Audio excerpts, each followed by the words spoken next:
औद्योगिकरण का युग नामक पाठ का 5.1 बिंदु लघु उद्योगों की बहुतायत आज का मुख्य विषय होगा।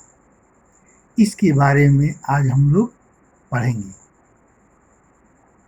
हम लोगों ने अभी तक यह जाना है कि यूरोप में औद्योगिकरण होने के बाद भारत में भी औद्योगिकरण का दौर प्रारंभ हुआ और इस औद्योगिकरण में प्रथम विश्व युद्ध के बाद भारत में लगने वाले उद्योगों में लगातार इजाफा हुआ, अर्थात बढ़ोतरी हुई। लेकिन इसका मतलब यह नहीं था कि उद्योग जब लगने प्रारंभ हुए तो लघु उद्योग समाप्त हो गए। ऐसा नहीं था। लघु उद्योग भी तेजी से प्रगति किए। इतिहासकारों ने बताया है कि प्रथम विश्व युद्ध के बाद भले ही भारत में औद्योगिक विकास हुआ, तथापि वे भारतीय अर्थव्यवस्था का महत्वपूर्ण भाग नहीं बन सके, इसलिए कि उद्योग जो थे वो मुख्यतः बंगाल और बम्बई में ही केंद्रित थे। उद्योगों का 67% हिस्सा बम्बई और बंगाल में ही केंद्रित था, जबकि देश के अन्य भागों में लघु उद्योग ही चलता रहा। कुल श्रम शक्ति का केवल 5% हिस्सा 1911 तक बड़े उद्योगों में कार्यरत था। यानी उद्योगों में काम करने वाले जो श्रमिक थे, उन श्रमिकों का केवल 5% हिस्सा ही 1911 तक बड़े उद्योगों में कार्यरत था, बाकी लघु उद्योग में ही कार्यरत थे। यह प्रतिशत बढ़कर 1930 में 10% हो गया। उद्योगों में काम करने वाले शेष मजदूर लघु उद्योग में ही कार्यरत थे। 19वीं सदी में मशीन निर्मित सूती धागे ने बुनकरों के व्यवसाय को भारी क्षति पहुंचाई थी, फिर भी यह पूरी तरह नष्ट नहीं हुआ। जब मशीन निर्मित सूती धागे आए तो जो भारतीय बुनकर थे, उनके कामों को वो प्रभावित किए।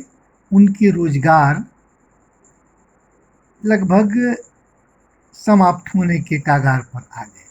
फिर भी वो समाप्त नहीं हुआ और अनेक कठिनाइयों के बावजूद बुनकर अपना काम करते रहे। परिणाम स्वरूप हथकरघा उद्योग में उत्पादन बढ़ा तथा यह बढ़कर 1900 से 1940 में 3 गुना हो गया।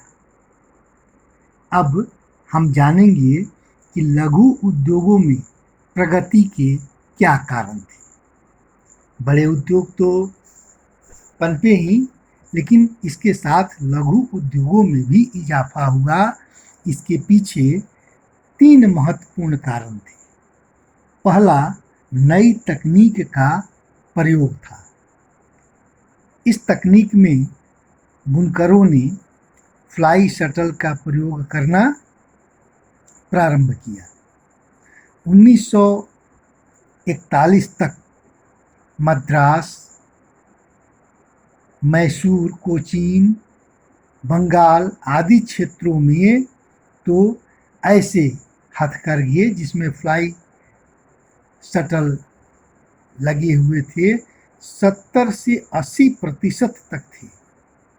इसके अलावा भी कई छोटे छोटे सुधार किए गए, जिनसे बुनकरों को अपनी उत्पादकता बढ़ाने और मिलों से मुकाबला करने में मदद मिली। दूसरी महत्वपूर्ण विशेषता थी कलात्मक वस्त्र का उत्पादन। मशीन केवल एक ही तरह के कपड़ों का निर्माण करते थे, जबकि बुनकरों के द्वारा अच्छे किस्म के कलात्मक कपड़ों का निर्माण होता था, जो अभिजात्य वर्ग या अमीर लोगों में खूब प्रचलित था। जैसे बनारसी व बालूचरी साड़ियाँ एक उदाहरण है, जो बुनकरों के द्वारा ही हस्तकरघा उद्योग में ही निर्मित होती थी। इसके अलावे बुनकर गरीबों के लिए मोटे वस्त्र तैयार करते थे, जो मिलों में बने वस्त्रों की अपेक्षा सस्ते होते थे और गरीब इन हथकरघा में बने वस्त्रों को खरीद पाते थे। तो इस प्रकार आज के अध्ययन में इतना ही। हम लोग इस पाठ से संबंधित कुछ मुख्य बिंदुओं पर जो मैंने लिखा है ध्यान देंगे और फिर गृह कार्य भी बनाकर लाएंगे। आप लोगों के लिए गृह कार्य होगा, आप कैसे कह सकते हैं कि 20वीं सदी में भी लघु उद्योगों ने वस्त्र उत्पादन में अपना वर्चस्व कायम रखा। धन्यवाद।